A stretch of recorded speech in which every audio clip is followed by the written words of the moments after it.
Bismillahirrahmanirrahim. Assalamualaikum warahmatullahi wabarakatuh.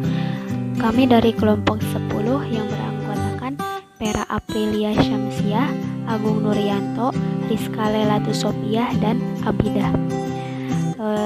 Di sini saya akan menerangkan materi tentang tes kompetensi menulis dan tes kompetensi berbicara. Tes kemampuan menulis. Pengertian menulis. Menulis merupakan aktivitas pengekspresian ide, gagasan, pikiran, atau perasaan dalam lambang kebahasaan.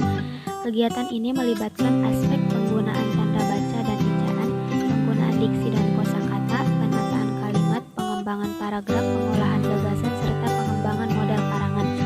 Kemampuan menulis merupakan suatu keterampilan berbahasa yang melibatkan aspek penggunaan bahasa dan pengolahan isi. Aktivitas menulis merupakan bentuk perwujudan kemampuan berbahasa paling akhir dikuasai pembelajaran bahasa setelah kemampuan mendengarkan, berbicara, dan membaca. Tujuan menulis.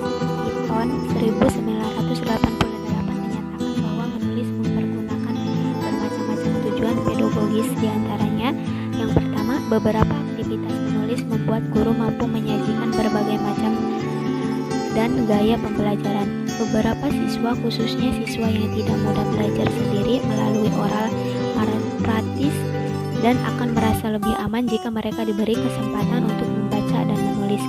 Kemudian yang kedua, bahasa tulis memberikan beberapa bukti terhadap kemajuan siswa dalam berbahasa. Dengan demikian, hal ini merupakan kebutuhan psikologis. Yang ketiga, pengungkapan bahasa asing dilakukan melalui lebih dari satu media, terutama jika keterampilan benar-benar dipadukan dengan tepat, tampaknya lebih efektif daripada hanya mengandalkan satu-satunya media. Dan yang terakhir, menulis memberikan berbagai macam aktivitas siswa di kelas setelah aktivitas keterampilan oral. Pendekatan tes tulisan. Stoll dan Braggs dalam Hughes 1995 membagi tes bahasa ke dalam dua pendekatan, yaitu langsung dan tidak langsung. Tes tulis langsung. Beberapa definisi tes langsung yang umumnya juga diterapkan pada tes tulisan. Yang pertama, sampel tes langsung. Secara langsung diambil dari perilaku yang hendak dievaluasi. Yang kedua, tes dianggap tes langsung jika tes itu menghendaki siswa melakukan dengan tepat hal yang hendak diukur. Yang terakhir, tes dapat didefinisikan sebagai tes langsung pada isi yang membutuhkan integrasi linguistik, situasi, kebudayaan, dan kendala efektif yang berinteraksi dalam proses komunikasi. Tes tulisan tidak langsung. Hughes 1995 menjelaskan bahwa definisi tentang tes tidak langsung adalah tes yang lebih luas yang berbeda dari tugas mempergunakan bahasa yang biasa atau umum.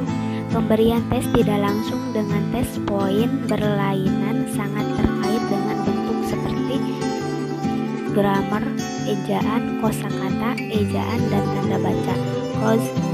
Close prosedur dan pilihan ganda dapat dikategorikan sebagai penilaian tes tidak langsung.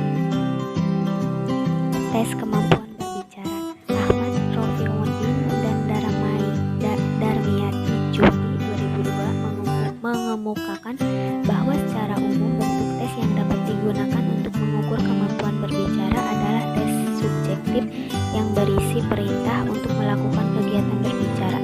Beberapa tes yang dapat digunakan antara lain: yang pertama, tes kemampuan berbicara berdasarkan gambar.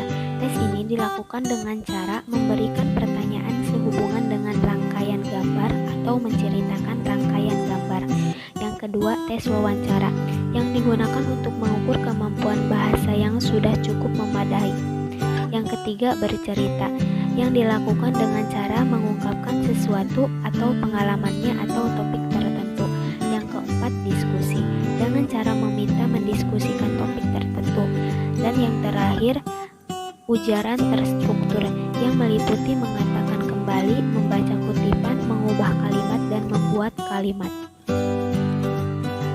Menilai kemampuan berbicara.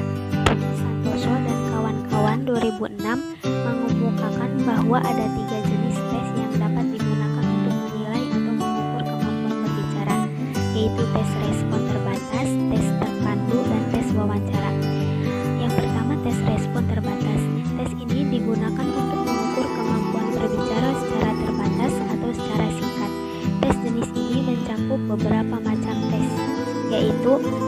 tes respon terarah, yaitu tes ini dilakukan dengan cara meminta menirukan isyarat clue yang disampaikan.